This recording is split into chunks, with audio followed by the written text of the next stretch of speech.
Quels sont les effets psychologiques subis par les déportés à long terme, c'est-à-dire à la libération des camps, et à court terme lorsqu'ils étaient encore dans les camps de concentration? Ben, les effets psychologiques sont évidemment multiples et variés, extrêmement variés, en sachant que les conditions sont inhumaines, que ce qui leur arrive est extrêmement grave, mais les réactions sont quand même individuelles. Et quand on est psychanalyste, psychothérapeute, on sait aussi que les réactions dépendent énormément de ce qu'on a été auparavant. La personne qui arrive dans le camp, c'est déjà quelqu'un, même les enfants. Et leur capacité de résistance, de résilience et leur réaction psychologique dépendent énormément de ce qu'ils ont déjà en eux, leur façon d'être au monde. Comme là, je fais un parallèle.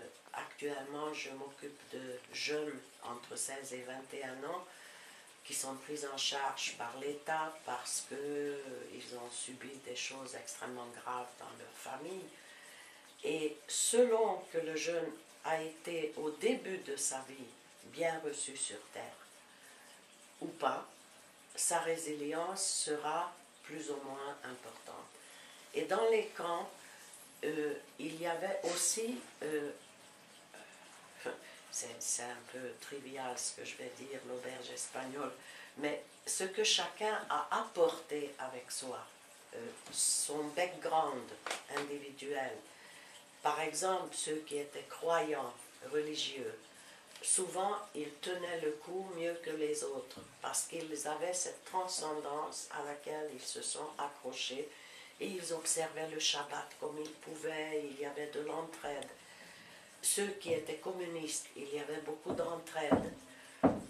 Ceux qui, auparavant, étaient déjà psychologiquement faibles, évidemment, mais parfois, comme dit Bruno Bettelheim, parfois ce sont les meilleurs qui sont morts les premiers, parce qu'ils ont essayé encore et encore d'aider les autres.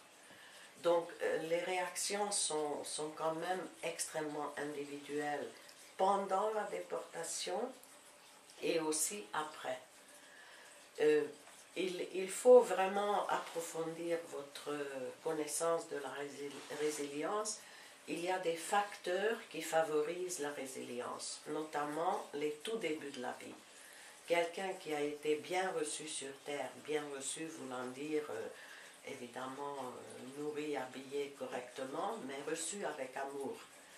Cette personne aura un capital de résilience pour toute la vie.